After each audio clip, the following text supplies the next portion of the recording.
Hello everyone, I hope you are doing well. Welcome to this YouTube channel Quality GS Classes।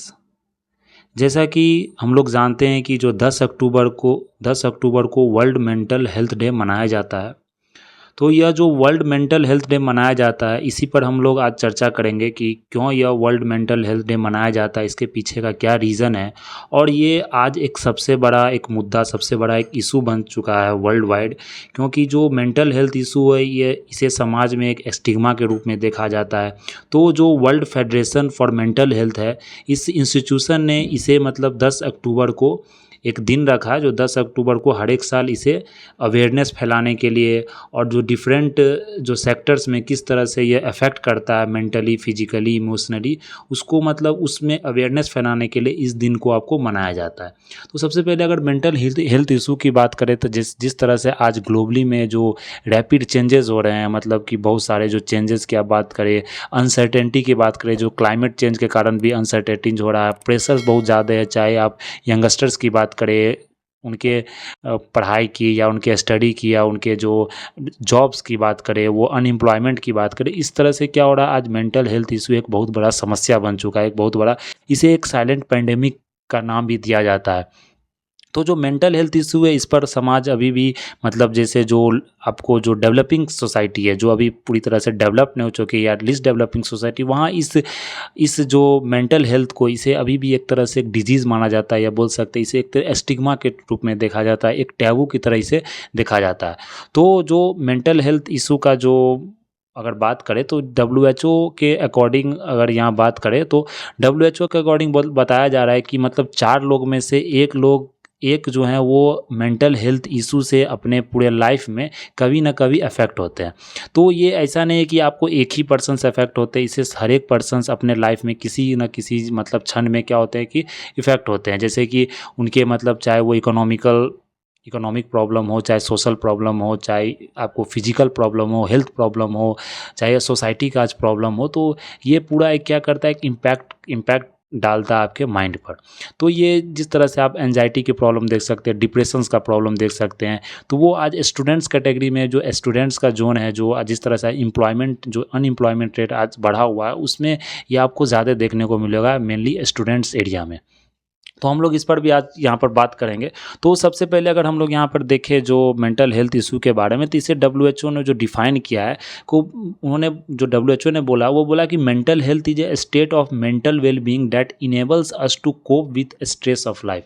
यह एक ऐसा state of mind है, state of mental well being है, जहाँ पर हम क्या कर सकते हैं, अगर हमारा मेंटल हेल्थ बहुत अच्छा है, मतलब हेल्दी है, तो हम क्या कर सकते हैं, जो स्ट्रेस है लाइफ का, जो स्ट्रेस है, जो डिस्ट्रेस है लाइफ का, उसे उसके साथ हम क्या कर सकते हैं, कोप कर सकते हैं, उसके साथ हम आगे बढ़ सकते हैं, उसको हम क्या कर सकते हैं, पार कर सकते हैं। फिर जो हमारे पोटेंशियल्स, उस पोटेंशियल्स को हम मतलब जान सकते हैं, और जो सोसाइटी में जो कंस्ट्रक्टिव वर्क है वो हम कर सकते हैं। हैप्पीली जो लाइफ है, हम अपने लाइफ को खुशी से मतलब जी सकते हैं। तो ये सब अगर आप मेंटल हेल्थ इशू आपके पास नहीं है, अगर आप जैसे हेल्दी माइंड पर्सन है, तो आपको ये सब चीज़ आपको देखने को मिलेगा। तो जो मेंटल हेल्थ है, ये बहुत एक मतलब इम्पॉर्टेंट रोल प्ले करता है ओवरऑल वेल बीइंग में, क्योंकि जो अगर पुअर मेंटल हेल्थ की बात करें तो ये ओवरऑल आपका हेल्थ भी क्या करता है, डिटोरिएट करता है दिन प्रतिदिन।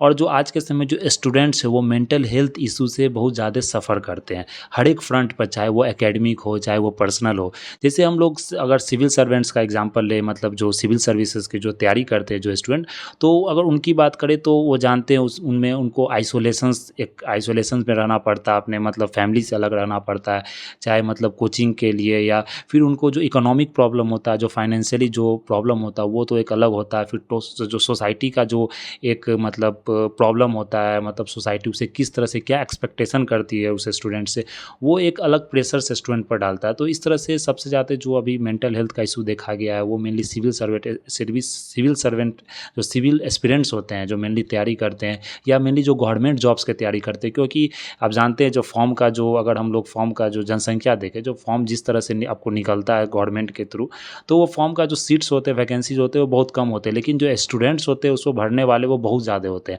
अगर आपको फॉर्म अगर मतलब कि 1000 फॉर्म निकल रहा है, उसमें 10 लाख स्टूडेंट फॉर्म भर रहे, तो ये क्या होता है, एक माइंड पर एक मतलब प्रेशर्स बनाता है। तो इसके कारण जो सबसे ज़्यादा जो अब प्रेशर्स, सबसे ज़्यादा जो मेंटल हेल्थ इशू देखा गया, चाहे वो एंजाइटी के फॉर्म में, डिप्रेशंस के फॉर्म में, वो मेनली स्टूडेंट्स के जोन में स्टूडेंट्स के सेक्टर में देखा गया। और ये मतलब मेनली जो सुसाइड आज के समय सुसाइड भी एक बहुत बड़ा कारण बन चुका है। मतलब जो ग्लोबल हेल्थ की बात करें, जो ग्लोबल हम लोग डेथ की बात करें, उसमें सुसाइड एक बहुत बड़ा फैक्टर बन चुका है। मतलब जो डिप्रेशन से जो सुसाइड हो रहा है, वो आज के समय सुसाइड का जो नंबर है वो बहुत तेज़ी से आपको इंक्रीज हुआ, चाहे स्टूडेंट जोन में की बात करिए या एम्प्लॉयमेंट की वजह से। तो ये आप यहाँ पर देख सकते हैं। तो ये आपको बहुत सारा फैक्टर है। और जो डिफरेंट ऑर्गेनाइजेशंस भी इस पर काम कर रहे हैं, डिफरेंट जो प्राइवेट पब्लिक पार्टनरशिप का जो डिफरेंट ऑर्गेनाइजेशन, जैसे मानस देख सकते हैं, जो mental health and normalcy augmentation system है, वो भी इस पर काम कर रही है। जैसे जो टेली मेंटल हेल्थ प्रोग्राम है, जैसे टेली मानस, वो भी इस पर आपको काम करे, उसमें सपोर्ट प्रोवाइड किया जाता है, आपसे बात किया जाता है, आपको जो सुसाइडल थाट्स है उस पर काम किया जाता है। फिर अगर जैसे नेक्स्ट देखिए, अगर जैसे कि जो इंडियन मिनिस्ट्री ऑफ एजुकेशन द्वारा डिफरेंट इनिशिएटिव्स निकाला गया, इसमें मनोदर्पण है। आपको मतलब इसमें स्टूडेंट्स और टीचर्स को जो साइकोलॉजिकल इशू है उसको मतलब आपको यहाँ पर क्या किया था, निदान दिया जाता है, मतलब उसे ओवरकम वहाँ पर कराया जाता है। तो ये डिफरेंट डिफरेंट जो ऑर्गेनाइजेशन है, डिफरेंट डिफरेंट इनिशिएटिव सरकार द्वारा लिया गया है। और डिफरेंट आज के समय में साइकोलॉजिकल, आज के समय में आप सोसाइटी में धीरे धीरे इसे रिकॉग्निशन मिल रहा है। जिस हिसाब से सोसाइटी डेवलप कर रही है उसी हिसाब से इसे रिकॉग्निशन मिल रहा है। और डिफरेंट जो साइकोलॉजिस्ट है, डिफरेंट जो डॉक्टर्स है, या डिफरेंट जो मेंटल हेल्थ एक्सपर्ट्स हैं, साइकोलॉजिस्ट हैं, वो इस पर आप काम कर रहे हैं, जो साइकेट्रिस्ट है वो इस पर काम कर रहे हैं, इस पर अवेयरनेस फैला रहे हैं। तो ये एक तरह से मतलब जो मेंटल हेल्थ जो डे मनाया जाता है, वर्ल्ड मेंटल हेल्थ डे, वो एक अवेयरनेस फैलाने के लिए सोसाइटी में, कि इसे स्टिग्मा की तरह नहीं देखा जाए, कि एक नॉर्मल प्रॉब्लम है। जैसे जो हेल्थ प्रॉब्लम होता है, जो फिजिकल प्रॉब्लम, उसी तरह से एक हेल्थ प्रॉब्लम है, इसे आप मतलब ठीक कर सकते हैं। लेकिन मेनली जो इसमें आपको एफर्ट लगाना पड़ता, वो कलेक्टिव कमिटमेंट होना चाहिए। मतलब सरकार की तरफ से भी, सोसाइटी की तरफ से भी, जो पेरेंट्स का जो कोलैबोरेशन है वो पेरेंट्स का भी होना चाहिए इसमें। मतलब जो पर्सन्स होना है, वो पर्सन्स को आपको वैल्यू करना पड़ेगा, उसे एम्पावर्ड करना पड़ेगा, उसकी बात को सुनना पड़ेगा, समझना पड़ेगा। जैसे आज के समय में जो सोशल मीडिया की बात करें, तो वो उसमें क्या बताया जाता है कि सोशल मीडिया में आपको लगता है कि हम पूरे चारों बगल से घिरे हुए हैं, पूरे दुनिया से घिरे हुए, लेकिन फिर भी सबसे ज़्यादा जो आइसोलेशन, सबसे ज़्यादा लोनलीनेस जो फील होता है, वो सोशल मीडिया के रेंज में ही फील होता है। तो सोशल मीडिया से जितना ज़्यादा अफेक्टेड है, जितना ज़्यादा आप लगाव है सोशल मीडिया से, उतना ज़्यादा आपको आइसोलेशन फील होगा, लोनलीनेस फील होगा। तो इसलिए मतलब बताया जा रहा है कि जो सोशल मीडिया जो आपको जो फिजिकल जो इंटरेक्शन करते हैं, वो ज़्यादा इंपॉर्टेंट है आपका आपको इनफॉर्मल या मतलब मीडिया के मतलब इंटरेक्शन से। तो वो ज़्यादा इंपॉर्टेंट है आपको, मतलब उसमें आपके बात को भी सुना जाता है। तो इस तरह से मतलब क्वालिटी लाइफ्स आपको जीना पड़ेगा। तो यह सब है। और जो क्या क्या हमें करना चाहिए, जो हेल्दी और बैलेंस डाइट भी एक इंपॉर्टेंट रोल प्ले करता है, कि जैसे किस तरह का प्रोटीन इंटेक करते हैं, किस तरह का कार्बोहाइड्रेट लेते हैं, क्या मिलेट्स आप लेते हैं कि नहीं, फैट्स आप ज़्यादा लेते हैं कि कम लेते हैं, उस तरह से जितने भी जैसे फ्रूट्स वेजिटेबल्स आप ज़्यादा लेते हैं कि नहीं। तो इसमें क्या होता है कि एक एंजाइम, एक प्रोटीन आपको बॉडी में, आप हेल्दी माइंड आपको होता है, तो आप एक्सरसाइज भी करते हैं, तो उसमें क्या होता है कि आपका जो मेंटल हेल्थ है वो आपको सही रहता है। लेकिन अगर अब वही आप जंक फूड ले रहे हैं, तो फिर आपको ओबेसिटी बढ़ रहा है, उसके कारण डिप्रेशन हो रहा है, डायबिटीज़ बढ़ रहा है, तो वो भी एक मेनली कारण है।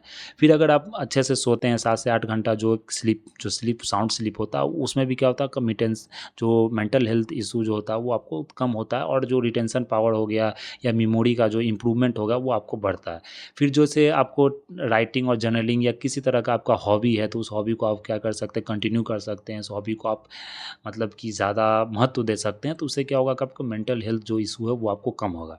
फिर जैसे कम्युनिकेट आपको करना पड़ेगा अपने जो सोशल सपोर्ट नेटवर्क है, अपने फ्रेंड्स से, फैमिली से, तो उससे भी कम होता है। जैसे कि आपको 45 मिनट से 11 जो 1 आवर 2 आवर आपको फिजिकल एक्टिविटी में, फिजिकल वर्कआउट, चाहे आप खेलने में या जिमिंग में, स्विमिंग में, तो इस तरह से आपका क्या होगा, मेंटल हेल्थ इशू का आपका प्रॉब्लम क्या होगा, कम होगा। फिर अगर देख सकते हैं जैसे सेल्फ रिफ्लेक्शन, अपने साथ ज़्यादा टाइम स्पेंड करें, मी टाइम। अगर आप लोनलीनेस फील करते हैं, तो उसे एक तरह से आप मतलब लोनलीनेस की तरह ना देखें, उसे मी टाइम तरह स्पेंड करें, अपने बारे में सोचें कि आपका क्या ड्रीम है, क्या आपका हॉबी है, उसे आप फॉलो करें। तो ये मी टाइम भी एक बहुत बड़ा एक सेल्फ रिफ्लेक्शन है आपको मेंटल हेल्थ इशू से निदान पाने के लिए। फिर अगर देख सकते हैं जैसे excessive use of social media है, वो आप उससे दूर रहें, जो उसका यूज़ ज़्यादा ना करें सोशल मीडिया का, जो जितना ज़रूरत पड़ता है, इतना यूटिलाइजेशन है उतना ही उसका यूज़ करें।